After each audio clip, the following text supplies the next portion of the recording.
Welcome back student to the first lecture of set theory.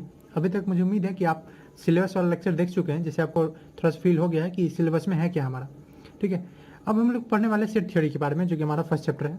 Set theory में इस lecture में, ये first lecture है, इसमें हम लोग दो चीज़ कवर करेंगे। पहला सेट थ्योरी है क्या, इसके रिलेटेड कुछ डिफिनीशन एंड सिंबल, और दूसरा चीज़ होगा वो होगा रिप्रेजेंटेशन ऑफ सेट, यानी सेट को कैसे डिस्क्राइब किया जाए।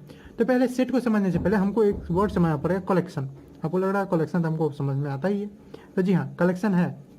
ठीक है, collection simply means group, group बोल सकते हैं, या एग्रीगेट एक वर्ड है, एग्रीगेट ऑफ ऑब्जेक्ट। ठीक है, किसी भी चीज़ का, ऑब्जेक्ट का, सब्सटेंस का जो ग्रुप होता है उसी को क्या बोला जाता है, उसी को कलेक्शन बोला जाता है। ये कलेक्शन दो तरह का होता है। ठीक है, एक होता है वेल डिफाइंड। वेल डिफाइंड का क्या मतलब है सर? वेल डिफाइंड का मतलब है कि उसका डिफिनीशन अच्छे से प्रेजेंट है। ठीक है, उसमें कोई कंफ्यूजन है, without any confusion with definition. ठीक है, उसको वेल डिफाइंड बोलते हैं। एक है नॉट वेल डिफाइंड। ठीक है, एक है नॉट वेल डिफाइंड। और वेल डिफाइंड का क्या मतलब है? वेल डिफाइंड का मतलब है कि हैव प्रॉपर डिफिनीशन, अपना एक प्रॉपर डिफिनीशन है, वेल एक्सप्लेन्ड है। क्या है? वेल एक्सप्लेन्ड है, अच्छे से एक्सप्लेन्ड है, और कोई कंफ्यूजन प्रोड्यूस नहीं करता है, एंड प्रोड्यूस नो कंफ्यूजन। जैसे कि मैं आपको बोलूं कि अल्फ़ाबेट, ठीक है, हमारे अल्फ़ाबेट में कितने वॉवेल्स हैं, तो आप बोलेंगे सिंपली 5 है, A E I O U। ठीक है, तो ये वेल डिफाइंड है। वॉवेल हम लोगों को पता है कि वॉवेल क्या होते हैं, लेकिन यही मैं अगर आपसे पूछो कि वर्ल्ड का बेस्ट राइटर या टीचर कौन है, तो ये वेल डिफाइंड नहीं है। अब बेस्ट टीचर का डिफिनेशन है ही नहीं। आपके हिसाब से बेस्ट टीचर कोई और हो सकता है, मेरे हिसाब से कोई और हो सकता है। ठीक है, उसी तरह से अगर मैं बोलूं कि सारे गुड हॉकी प्लेयर, जितने अच्छे हॉकी प्लेयर है उनका बताओ। ठीक है, जितने टैलेंटेड आप में स्टूडेंट है आपके क्लास में, उसका नाम बताओ, तो वो आपके लिए दिक्कत वाला होगा। किसी बच्चे के लिए टैलेंटेड कोई और भी हो सकता है। ठीक है, डिफिकल्ट टॉपिक बताओ मैथमेटिक्स का, वो वेल डिफाइंड नहीं है। आपके लिए कुछ और डिफिकल्ट है, लेकिन दूसरे के लिए कुछ और डिफिकल्ट हो सकता है, तो वो सब वेल डिफाइंड नहीं है। वो सब किस में आएगा? नॉट वेल डिफाइंड, जिसमें क्या होता है, प्रॉपरली एक्सप्लेन नहीं रखता है, हैव नो प्रॉपर एक्सप्लेनेशन, कोई प्रॉपर एक्सप्लेनेशन नहीं रहता है। ओके, एग्जाम्पल आप नोट कर ही लेंगे वेल डिफाइंड का। अब ये वेल डिफाइंड सेक्शन जो है, इसी को हम अभी पढ़ने वाले हैं। वेल डिफाइंड कलेक्शन जो है, वेल डिफाइंड कलेक्शन, इसी को बोल रहा जाता है सेट या सेट्स। What is sets? तो well defined collection of any object. Well defined collection जो होता है किसी चीज का, किसी ऑब्जेक्ट का, उसी को क्या बोला जाता है? सेट्स। अब देखिए, वेल डिफाइंड का मतलब मैंने समझा दिया, कोई कंफ्यूजन नहीं प्रोड्यूस करे। एग्जाम्पल में, तो एग्जाम्पल आप लिख सकते हैं, collection of all natural number, सारे natural number, collection of all natural number, सारे नेचुरल नंबर है। वो क्या है? डिफाइंड है। हाँ, नेचुरल नंबर 1 से शुरू होते हैं, जहां तक जाए, भले ही इनफाइनाइट है, लेकिन डिफाइंड तो है। तो हाँ, ये क्या है? ये एक क्या है चीज़ है? तो एक वेल डिफाइंड कलेक्शन है, यानी एक सेट है। अगर आपको पूछा जाए कि आपके क्लास में कितनी लड़कियां हैं, तो ये तो नहीं है कि ऐसा, आप तो नहीं समझ रहे हैं किसी के हिसाब से कोई लड़का होगा कोई लड़की, ऐसा नहीं। लड़की का तो नंबर आपकी क्लास में फिक्स होगा ना, तो वो एक सेट है। ठीक है, लेकिन यही मैं बोल दूं कि मोस्ट टैलेंटेड लड़कियां आपकी क्लास में कौन कौन है, then it is not a well defined. ठीक है, वेल डिफाइंड नहीं है। तो कलेक्शन को डिफाइंड होना चाहिए। ठीक है, कलेक्शन को अच्छे से डिफाइंड है। जैसे और एग्जाम्पल हम लोग ले लें, तो और एग्जाम्पल मैं अगर आपको बताऊं, collection of all month in year, सारे मंथ जो एक ईयर में होते हैं हम लोग का, तो 12 मंथ होते हैं।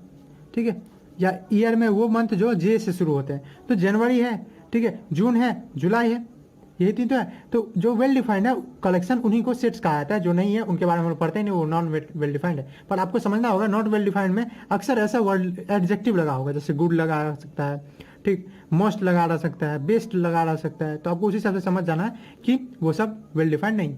ओके, ये तो समझे डिफिनीशन उसका। तो यहाँ से एक और चीज समझ सकते हैं कि क्या आपके अगर कोई क्वेश्चन पूछे कि can every collection be a set, क्या कोई भी कलेक्शन सेट कहा जा सकता है, तो नहीं।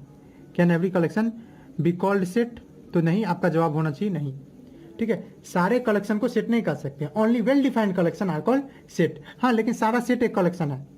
ठीक है, सारा सेट एक कलेक्शन है। क्यों? क्योंकि सेट तो है ही कलेक्शन। अब कौन सा कलेक्शन है? वेल डिफाइंड वाला।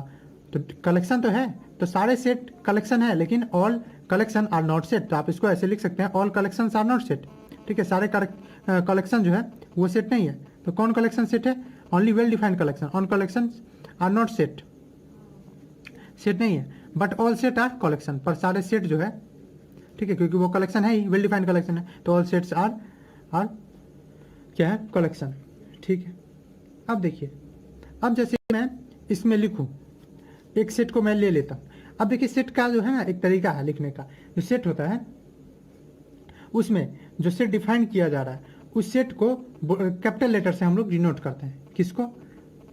जो सेट डिफाइन किया जा रहा है, जैसे सेट ऑफ नेचुरल नंबर, तो उसको हम एन से डिनोट करेंगे, कैपिटल लेटर से। लेकिन इसके अंदर जो एलिमेंट है उसको हम, एलिमेंट मतलब इसके अंदर जो ऑब्जेक्ट है, वेल डिफाइंड कलेक्शन है ना ऑब्जेक्ट का, तो वो ऑब्जेक्ट जो होगा वो दिखाया जाएगा स्मॉल लेटर से। ठीक है, तो पहले हम इस चीज़ को समझ लीजिए और लिख लीजिए। तो हम लोग क्या लिख सकते हैं, sets are represented by capital letter. Set को कैसे लिखा जाता है, आर रिटेन या described in capital letter, capital letter से डिनोट किया जाता है, रिटन लिखा जाता है, denoted by capital letter, return हटा दिए, by capital letter, capital letter से। एंड उसका ऑब्जेक्ट जो है, उसका जो ऑब्जेक्ट है उसको एलिमेंट भी बुलाता है। And its object well defined collection ही है ना, ऑब्जेक्ट का ही ना, तो वो जो ऑब्जेक्ट होगा जिसको हम एलिमेंट भी को बोलते हैं, कभी कभी मिलेगा एलिमेंट्स, तो आपका डिफिनेशन हो ही गया, what is elements, elements are the objects which belongs to a set, वो ऑब्जेक्ट जो सेट से बिलोंग करते हैं। तो इसका ऑब्जेक्ट जो है वो किससे डिनोट किया जाता है, are denoted by small letter या lower case by small letter. अब जैसे एग्जाम्पल मैं आपको बता दूं, आप लिखे, आपको एक क्वेश्चन है कि write set of all collection of vowel in our alphabet. तो हमारे अल्फाबेट में वॉवेल कौन कौन है, एक है ए ई आई ओ यू, ठीक है, ए ई आई ओ यू। तो यहाँ पे आप जो लिखेंगे वो आप वॉवेल को भी से लिख सकते हैं आपके मन पे, ठीक है, और कलेक्शन जो इसको डिनोट करने का है वो आप कर्ली ब्रेसेस में करेंगे। ये रूल भी आप एक याद रख लीजिए। इसको अलग बनाने के लिए हम लोग क्या करते हैं, इसको कर्ली ब्रेसेस में, कर्ली मिडिल ब्रैकेट जिसको बोलते हैं, उसमें हम लोग डिनोट करते हैं। तो यहाँ आप लिख लेंगे ए ई आई ओ यू, ठीक है। तो ये जो क्या हो गया, ये हो गया हमारा कलेक्शन, ठीक है। वैसे ही जैसे कि अगर आपको पूछा जाए, ठीक है, अब एक मैं आती वाला क्वेश्चन पूछता हूँ, अगर मैं पूछूं कि सबसे डेंजरस एनिमल कौन है, ठीक है, तो उसका भी ये वेल डिफाइंड नहीं है। क्यों भैया वेल डिफाइंड क्यों नहीं है, तो होना चाहिए, ठीक है। तो वेल डिफाइंड इसलिए नहीं है क्योंकि इसका प्रॉपर डिफिनेशन नहीं है। ऑफ कोर्स डेंजरस सबके लिए अलग हो सकता है, किसी के लिए सांप, किसी के लिए सांप बच्चों का खेल होता है, किसी के लिए लायन बहुत डेंजरस है, डेंजरस का भी कोई डिफिनेशन नहीं है। ओके, अब जो कोई चीज़ है, जैसे नेचुरल नंबर लिखा हो, नेचुरल नंबर में मैं 10 तक इससे कम का नेचुरल नंबर का बात कर रहा हूँ, तो 1 2 3 4 5 6 7 8 9 10 या 10 तक का मैं बात कर रहा हूँ। तो ये जो है ये आ गया।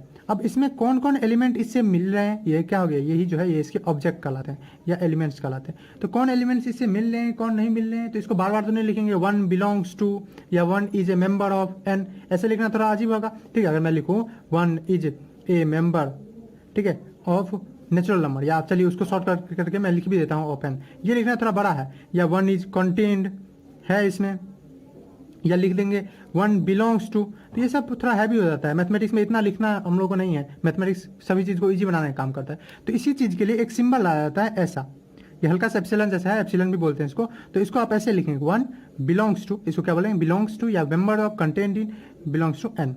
ये 1 है वो बिलोंग कर रहा है किसको, एन को।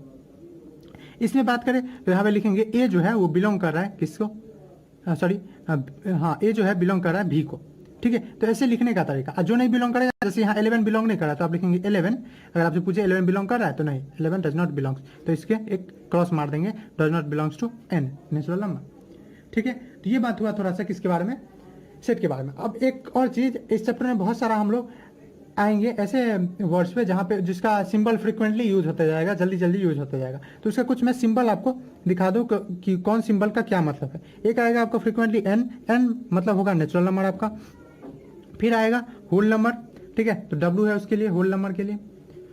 उसके बाद आएगा आपका इंटीजर, इंटीजर के लिए आई नहीं यूज करेंगे हम लोग, जेड यूज करेंगे। क्या यूज करेंगे, जेड, जेड के लिए जेड होगा तो इंटीजर समझेंगे आप। उसके बाद एक क्यू, अगेन ये क्यू रेशनल नंबर के लिए, आर है रियल नंबर के लिए, ठीक है, तो ये रेशनल नंबर के लिए है क्यू, ठीक है, क्योंकि आर रिजर्व था तो क्यू कर दिया गया। उसके बाद है एक टी, ठीक है, टी, टी सोचिए क्या होगा, इरेशनल नंबर है ये, ठीक है, इरेशनल नंबर है। उसके बाद एक आपको जल्द ही मिलेगा आर, आर मतलब रेशनल नहीं रियल नंबर होता है, जो कलेक्शन है रेशनल और इरेशनल का, ओके। और लास्ट एक लिख लीजिए सी, यानी कॉम्प्लेक्स, जिसको अभी पढ़े नहीं है लेकिन अभी क्लास 9 11th में ही पढ़ेंगे, कॉम्प्लेक्स नंबर। ये सारा जो है ये हम लोग सिंबल बार बार आते जाएंगे, तो इसीलिए मैंने आपको पहले समझा दिया।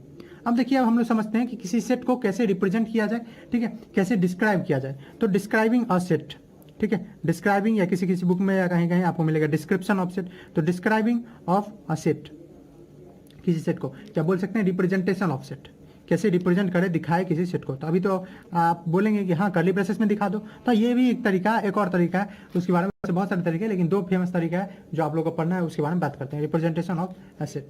तो हमारे पास दो तरीका है। पहला तरीका तो वही है कि सारे आइटम को लिस्ट कर लिया जाए, जितने ऑब्जेक्ट है सबको लिस्ट करके कर्ली ब्रेसेस में कॉमा से सेपरेट कर दिया जाए, जैसा कि यहाँ किया हुआ है, ठीक है, कॉमा से सेपरेट कर दिया हुआ है सारे ऑब्जेक्ट का।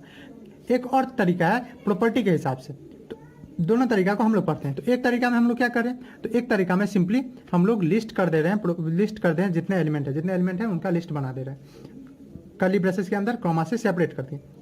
तो उसको हम लोग बोलते हैं, पहला को टेबुलर फॉर्म या रोस्टर फॉर्म, ज़्यादा उसका नाम फेमस है, रोस्टर फॉर्म या टेबुलर फॉर्म। रोस्टर फॉर्म या टेबुलर फॉर्म में हम क्या करते हैं, ये एक तरीका है रिप्रेजेंट करने का एलिमेंट्स ऑफ ए सेट, जिसमें जो एलिमेंट्स है वो कर्ली ब्रेसेस के अंदर रिप्रेजेंट किया जाता है कॉमा से सेपरेट करते हुए।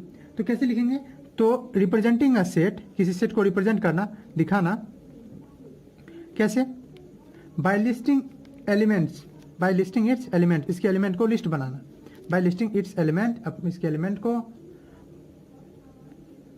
को लिस्ट करना, जो सेपरेट किससे होंगे, सेपरेटेड बाय कॉमा, ठीक है, सेपरेटेड किस सेपरेट होने वाले, कॉमा से, ठीक है।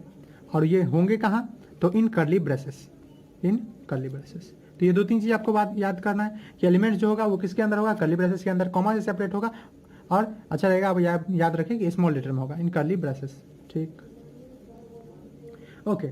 अब देखिए एक और चीज, अगर मैं लिखूं कोई सेट, मेरा कैपिटल लेटर सेट लिखूंगा, सेट लिखा मैं 1 2 3 4, ठीक है, ये 4 तक का नेचुरल नंबर है, और इसी को मैं लिखूं कोई बी सेट लिखूं जिसमें मैं लिखूं 1 4 3 2, ठीक है, और एक सी सेट एक और ले लूं जिसमें मैं लिखा हूं 1 1 3 2 4।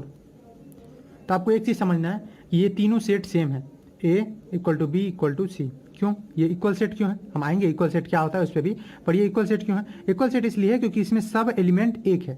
पर आप बोलेंगे ये तो एक से शुरू हो रहा है, ये एक से शुरू हो रहा है, लेकिन इसमें 2 है, यहाँ पे 4 है।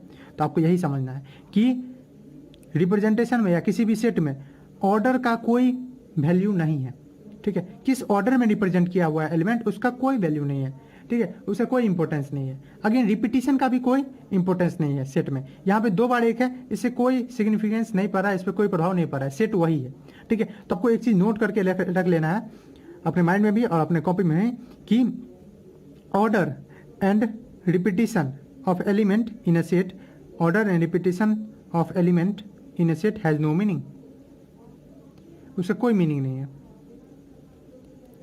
ठीक है, कोई मीनिंग नहीं निकलता है अगर हम रिपीट करते हैं, वो सेम रहता है, all the set remains the same, all the set remains the same, सब सेम रहता है। कब तक, जब तक कि नंबर ऑफ एलिमेंट, जो एलिमेंट्स है वो सेम रहे, remains the same until they have same element, जब तक उनके पास सेम एलिमेंट है, अंटिल दे हैव, मैं इसी में लिख दे रहा हूँ एडजस्ट करके, they have same elements, okay. तो ये हो गया एक तरीका से रिप्रेजेंट करने का, जो क्या है, जो जिसको रोस्टर फॉर्म या टेबुलर फॉर्म बोलते हैं। अब सेकंड तरीका पे आते हैं जो कि है सेट बिल्डर फॉर्म बोला जाता है, ठीक है, इसको क्या बोलते हैं, सेट बिल्डर फॉर्म। तो यहाँ पे क्या है, यहाँ पे प्रॉपर्टी के हिसाब से हम लोग रिप्रेजेंट करते हैं, क्या प्रॉपर्टी के हिसाब से, तो देखिए आपको खुद समझ आएगा। सेकंड तरीका क्या है, set builder form, set builder form. अब यहाँ पे क्या किया जाता है, तो देखिए कभी कभी क्या होता है कि सेट को रिप्रेजेंट करना रोस्टर फॉर्म में पॉसिबल नहीं होता है। क्यों, क्योंकि मैं अगर बोल दूँ 1 से 100 तक का है एलिमेंट, ठीक है, उसको लिखना है तो वो थोड़ा सा दिक्कत वाला बात हो जाएगा, ठीक है। या मैं ऐसे बोलूँ कि जितना भी स्क्वायर है नेचुरल नंबर का उसको लिखो, ठीक है, तो वो लिखना थोड़ा सा अजीब लगेगा, कैसे मैं लिखूँ, ठीक है। तो ऐसे केसेस में जहाँ पे इनफाइनाइट हो या जहाँ पे कुछ प्रॉपर्टी लगा के हो रहा हो, बोलेंगे आपको एक नेचुरल नंबर लिखना है, ठीक है, जो कहाँ से 2000 से 3000 के बीच में है, तब तो वहाँ पे एक खास तरह के रिप्रेजेंटेशन का मेथड का जरूरत पड़ जाता है, और वहाँ पे हम लोग इस मेथड को अपनाते हैं, इसको सेट बिल्डर फॉर्म का। यहाँ पे अब इसका भी कमी है, ऐसा नहीं है, तो यहाँ पे रिप्रेजेंट कैसे किया जाता है, तो by writing property of its element, इसके एलिमेंट की प्रॉपर्टी को लिस्ट करके। आपको एक एग्जांपल से मैं समझा देता हूँ, पहले मैं लिख देता हूँ इसका डिफिनेशन। तो in set builder form elements are represented, elements को लिखा जाता है, एलिमेंट्स आर या लिख सकते हैं set are represented, sets are represented by characterising, उनका प्रॉपर्टी बता के, बाय कैरेक्टराइजिंग या writing, by writing properties of its element, इसके एलिमेंट का प्रॉपर्टी ऑफ इट्स एलिमेंट। अब वो अगेन कर्ली ब्रेसेस में ही होने वाला है, इन कर्ली ब्रेसेस। एग्जाम्पल, ठीक है। तो देखिए जैसे हम लोग पिछले में हम लोग एक सेट लिए थे ए, जिसको 1 2 3 4 5 से लिखे थे, ठीक। अब इसका प्रॉपर्टी क्या है कि ये प्रॉपर्टी, पहला बात है कि ये सब नेचुरल नंबर है, ठीक है। आपके मैंने इतना तो समझ आ रहा है, नेचुरल नंबर काउंटिंग नंबर होता है, नेचुरल नंबर है। और ये सब किससे कम है, ठीक है। या तो लिख सकते हैं 6 से कम है, या ऐसा बोल सकते हैं 5 के इक्वल या 5 के बराबर है। तो क्या मैं इसको ऐसे लिख सकता हूँ? इसको देखिए, इसके लिखने का एक तरीका है कि जितने एलिमेंट है, इस सब एलिमेंट को हम लोग एक वेरिएबल से दिखाएंगे, स्मॉल एक्स से। क्या चीज़ से? एक्स से। अब कोई दूसरा लेटर भी लिया जा सकता है, पर ये फेमस है एक्स, ठीक है। इसका मतलब है सारे एक्स, सच दैट, यहाँ पे एक सिंबल होगा ये, या किसी किसी में ऐसे वर्टिकल लाइन आ सकता है जिसका मतलब होता है सच दैट, ठीक है। तो इसका मतलब हो गया, ये अभी इतना पढ़े, इसका मतलब हुआ set of all X, set of all X, इतना यहाँ का मतलब हो गया, ठीक है। Set of all X such that, वो एक्स क्या है? इस तरह से है, such that X belong to natural number, वो एक्स क्या है? बिलोंग कर रहा है नेचुरल नंबर का। इसका तो मतलब समझते ही, x belong to natural number. और उसका प्रॉपर्टी क्या है कि एक्स जो है लेस देन या इक्वल टू 5 है, ठीक है। तो क्या ये दोनों सेट अलग अलग है? नहीं, इसको भी आप अगर इसमें लिखेंगे, अब अगर पूछता है आपको इस वाले को इसमें लिखना, इस वाले को इसमें लिखना, तो कोई डिफॉल्ट काम नहीं है, ठीक है। तो ये हो गया सेट बिल्डर फॉर्म। इसमें क्या कर रहा है, हम लोग प्रॉपर्टी डिनोट कर रहे हैं, ठीक है। प्रॉपर्टी, पहला प्रॉपर्टी ये नेचुरल नंबर है, दूसरा 5 से कम है। तो यहाँ प्रॉपर्टी को लिस्ट किया जा रहा है, प्रॉपर्टी को राइट किया जा रहा है किसमें? सेट बिल्डर फॉर्म में। देखिए जैसे एक और एग्जांपल ले लें, मान लीजिए हमारे पास एक और सेट है, मान लीजिए यही नाम रखें, ज़्यादातर फेमस रहता है x, such that x is a letter of word mathematics. X letter है, x is a letter of word mathematics, mathematics जो वर्ड है, ठीक है, इसका लेटर है, ठीक। तो ये किस फॉर्म में है आपको पूछ दे, तो यहाँ तो प्रॉपर्टी बताया जा रहा है, एलिमेंट को तो लिस्ट नहीं किया जा रहा है। एलिमेंट इसमें क्या होगा? मैथमेटिक्स का सारा लेटर, ठीक है। तो ये किस फॉर्म में है? ये है आपका set builder form. Set builder form में अगेन क्या होता है? प्रॉपर्टी बताई जाती है। तो यहाँ प्रॉपर्टी क्या है कि मैथमेटिक्स का वो लेटर है। इसको अगर हम रोस्टर फॉर्म में लिखें या टेबुलर फॉर्म में लिखें, तो रोस्टर फॉर्म में कैसे लिखेंगे? तो रोस्टर फॉर्म में इसको लिखेंगे ए इक्वल टू सारे लेटर मैथमेटिक्स के, तो एम होते हैं, ठीक है, ए होते हैं, टी होता है, एच होता है, ई होता है, फिर एम होता है। तो क्या फिर एम लिखना सही होगा? तो रेपिटेशन का तो कोई वैल्यू है ही नहीं, तो क्यों लिखें? फिर ए होता है, पर ए फिर से है तो कोई वैल्यू नहीं, फिर टी है कोई वैल्यू नहीं, आई है, आई लिख सकते हैं, सी लिखेंगे, एस, तो ये हुआ। अगेन आप अगर ओरिजिनली इसका लिखना चाहेंगे तो 1 2 3 4 5 6 7 8 9 10 11 वर्ड है, 11 लेटर है, पर यहाँ कितना है? 1 2 3 4 5 6 7 8। क्यों? क्योंकि ए 2 बार है, एम 2 बार है, ठीक है, टी 2 बार है, इसीलिए। और हम लोग पीछे ही पढ़ चुके हैं कि रिपीटेशन का और ऑर्डर का कोई वैल्यू नहीं। अगेन आप अगर ए को पहले लिखना चाहे, फिर ए को, फिर आई को, तो कोई मतलब नहीं है, आप लिख सकते हैं, ठीक है। आप वैसे भी लिख सकते हैं क्योंकि ऑर्डर का कोई मतलब ही नहीं है। अब चलिए एक दो क्वेश्चन कर लेते हैं इस पर, जिससे कि आपका कंसेप्ट और अच्छे से हो जाए कवर। ये तो थोड़ा बचपन वाला क्वेश्चन हुआ, अब एक थोड़ा सा और अच्छा लेवल का क्वेश्चन कर लेते हैं। चलिए एक क्वेश्चन है आपका एनसीईआरटी का ही क्वेश्चन है, इसको कर लेते हैं। यहाँ बोल रहा है कि इसको ये है इस किस फॉर्म में? रोस्टर फॉर्म में, टेबुलर फॉर्म में, इसको एलिमेंट लिस्ट किया हुआ, या आपको इसको सेट बिल्डर फॉर्म में यानी प्रॉपर्टी के हिसाब से देखना। प्रॉपर्टी के लिए आपको तो पहले देखना पड़ेगा, इसके लिए आपको थोड़ा सा माइंड का भी यूज होगा और थोड़ा सा आंख का भी। यहाँ पे देखिए सारे नेचुरल नंबर है, पर नेचुरल नंबर से काम नहीं चल सकता क्योंकि 1 2 3 4 रहता है ऊपर में। अब नीचे में क्या लिखेंगे? 1 2 3 4 है, उसका एक ज़्यादा नहीं, एक दूसरा कैरेक्टर खोजते हैं, ठीक है। दूसरा कैरेक्टरिस्टिक में क्या देंगे? ऑफकोर्स ये नेचुरल नंबर है, नो डाउट, पर वैसे हम लोग लिस्ट नहीं कर सकते, ये फ्रैक्शन का रूप है, तो इसको फ्रैक्शन के रूप में हमको दिखाना पड़ेगा। तो देखिए इसको कोई आदमी दो तरीके से सोच सकता है। पहला चीज़ ऐसे सोच सकता है कि नीचे वाला एलिमेंट एक ज़्यादा है ऊपर वाले से, 1 से एक ज़्यादा है 2, 2 से एक ज़्यादा है 3, 3 से एक ज़्यादा है 4, 5 से एक ज़्यादा है 6, 6 से एक ज़्यादा है 7, 8 से एक ज़्यादा है 9, 9 से एक ज़्यादा है 10। एक आदमी ऐसे भी सोच सकता है कि 2 से एक कम है ऊपर वाला, दोनों तरीके से सोच सकता है। लेकिन कौन ज़्यादा अच्छा है? तो हम लोग लिखते हैं इसको कैसे। एक तरीका है, कोई लिख लेगा n, ठीक है, ऊपर में कोई नंबर है n मतलब 1 2 3 4, और नीचे में उससे एक ज़्यादा n+1, ठीक। कोई ऐसे लिखे, ऊपर में एक कम, नीचे में यानी n अगर होगा x भी लिख सकते हैं, और नीचे में n-1। पर यहाँ पे मान लीजिए कि हम चूंकि नेचुरल नंबर का बात करें, नेचुरल नंबर कोई 1 दे, ठीक है, अगर 2 देगा तब तो फिट है, पर अगर 1 से कोई लिखे कि 1 से है, तब उसका इसमें 1 1 - 1 0 हो जाएगा। तो ऐसा केस हम लोग अपनाएंगे ही नहीं। ऑफकोर्स यहाँ पे अगर 2 से शुरू हो रहा है नो डाउट, पर ऐसा अगर हो ठीक है। हम सीधा अगर नेचुरल नंबर लिख के छोड़ दें तो हमारे लिए ही परेशानी बढ़ेगी, तो इसलिए हमें ये तरीका अपनाए नहीं। हम क्यों दूसरा कंडीशन जोड़े कि 2 से शुरू होना चाहिए, तो हम लोग डायरेक्ट आते हैं अपना ये वाला तरीका, ये तरीका बेस्ट है। तो इसको कैसे एलिमेंट को लिस्ट करेंगे, अब अगेन आपको ज़्यादा मेहनत नहीं करना, आपको लिखेंगे x such that set of, इसका मतलब है set of all x, A है A equal to set of all element x, x such that x equal to n, ठीक है, n by n plus one. देख रहे हैं इस पर सब पूरा हो रहा है ना। हाँ, एन अगर 1 हो तो 1 बाय 1 प्लस 1 यानी 2, 2 हो तो 2 प्लस 2 प्लस 1 बाय 2 प्लस 1 जो कि 3, तो बैठ रहा है। और आपको प्रॉपर्टी भी लिखना पड़ेगा कि एन कहाँ से है, एन नेचुरल नंबर से। अगेन आप एन नेचुरल नंबर लिख के छोड़ नहीं सकते हैं, क्यों नहीं छोड़ सकते भाई, क्योंकि आपको बताना पड़ेगा। ऐसा थोड़ा ना कि ये इन्फिनिटी तक जा रहा है, 10 बाय 11, 11 बाय 12 ऐसे नहीं जा रहा है ना, कैसे जा रहा है, 9 तक है, ये एक्स्ट्रा कहाँ से कहाँ तक है, 9 तक। तो आपको ये लिखना पड़ेगा कि एन जो है वो ग्रेटर देन या इक्वल टू क्या चीज़ है, 9। तो ये आपका हो गया क्या, ठीक, ये हो गया आपका सेट इन set builder form. Set builder form में बाय प्रॉपर्टी को लिस्ट करके लिख दिया, ठीक है। अब चलिए एक और लास्ट कर लेते हैं, और इसमें हम लोग थोड़ा सा हट के देखेंगे, थोड़ा सा एपी वगैरह जो पढ़े होंगे उसका थोड़ा सा मदद लेंगे, ज़्यादा नहीं, बहुत थोड़ा सा।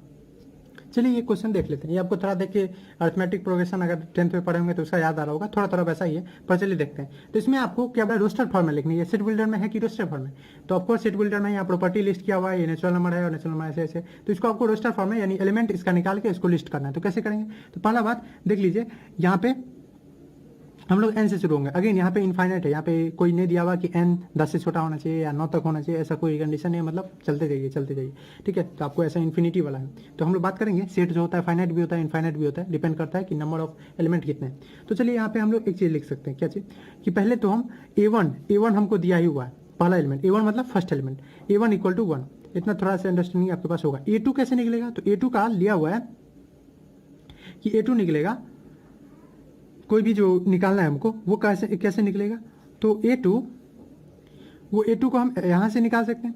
A2 का मतलब क्या होगा, A 1 प्लस 1, ठीक है, तब ना A2 होगा। और इसका क्या मतलब है, 3 इंटू A, और कौन N1 लिए है ना, ये 2 है क्या, यहाँ से 1 प्लस 1 से, N क्या लिया 1, यानी ये क्या हो जाएगा 3A1, यानी हमारा A2 जो हो गया वो कितना हो गया 3A1, यानी 3 इंटू A1 क्या है 1, तो ये क्या हो गया 3। अब A3 का मतलब क्या, A2 प्लस 1, ये जनरल टर्म दिया हुआ आपको, ठीक है, जनरल टर्म। तो A2 प्लस 1 यानी A3 क्या हो जाएगा, तो 3AN मतलब यहाँ 2 है, तो 3 इंटू A2 कितना है 3, तो 3 जाके कितना आ गया 9। अगेन A अगर हमको 3 रखे, N इक्वल टू 3 रखे, तो 3 प्लस 1, तो ये क्या आ जाएगा, तो ये आ जाएगा A4, और A4 क्या हो जाएगा, A4 हो जाएगा 3, ये जनरल टर्म से 3A और 4 नहीं 3A, 3 N दिया हुआ ना, N हम लोग कितना लिए हुए हैं 3, ये है N, ये है N, ठीक है। तो 3A 3 यानी 3 इंटू 9 यानी 3 इंटू 9 27। ऐसे ही आप जाइएगा, एक और लास्ट हम निकालते हैं A4 प्लस 1 यानी 5th टर्म, ठीक है, यानी A5, तो ये कितना हो जाएगा 3A4 क्योंकि AN है, तो 3 इंटू क्या हो जाएगा A4 कितना है 27। अब इतना आप देखते जाएंगे, मल्टीप्लाई करते जाएगा तो ज़्यादा होते जाएगा। अब जहाँ आपको दिक्कत आए तो आप देखिए कोई ना कोई पैटर्न मिल जाएगा। यहाँ क्या मिला, A1 मिला 1, ये मिला 3, इसको हम 3 का स्क्वायर लिख सकते हैं क्या, हाँ लिख तो रहा है, लिख सकते हैं ये, हाँ 3 का क्यूब। अब आपको ये झटाक से नहीं आ जाएगा, मुझे प्रैक्टिस है तो मुझे आ रहा है, आप धीरे धीरे प्रैक्टिस करेंगे तब आएगा। ये 3 इंटू 3 का पावर 3 ये है, और ये 3 का पावर 3 और प्लस 1 3 का पावर 4, ऐसे अगर करेंगे तो हो सकता है 3 का पावर 5, हो सकता है क्या आएगा है, आप लिस्ट करके देखेंगे, पर हम उतना नहीं करेंगे, हम ऐसे हम एलिमेंट को डायरेक्ट लिस्ट कर देंगे। ये एलिमेंट जो है जो कि आता क्या A1 A2 A3 ऐसे ही ना आता, ऐसे हम लिस्ट करते A4 dot dot dot dot कहाँ तक AN तक, तो उसको हम लोग अब ऐसे लिस्ट कर देंगे A इक्वल टू 1 3 का स्क्वायर 3 का क्यूब डॉट डॉट डॉट ऐसे ही बढ़ते जाएगा, ठीक है। वैसे मैथ में 3 ही डॉट का मतलब होता है कि इनफाइनाइट टाइम्स, ठीक है, तो ये भी देने का आपको जरूरत नहीं, 3 डॉट दे दीजिए मतलब इनफाइनाइट हो गया। तो ये था 2 क्वेश्चन और सेट। उम्मीद है आप सेट को और उसको कैसे रिप्रेजेंट किया जाता है इसको आप अच्छे से समझ गए। नेक्स्ट लेक्चर में हम लोग बात करेंगे टाइप्स ऑफ सेट पे। अगर आपको अभी भी कोई दिक्कत है, वैसे मैं एकदम क्लियरली बहुत ईजी समझाऊँ, पर अगर अभी भी आपको कोई दिक्कत है तो आप कमेंट कर सकते हैं कि मुझे इसमें दिक्कत है, मुझे और समझना है, ठीक है, तो मैं उस पर अलग से वीडियो लाऊंगा। देखते रहिए, थैंक्स फॉर वॉचिंग।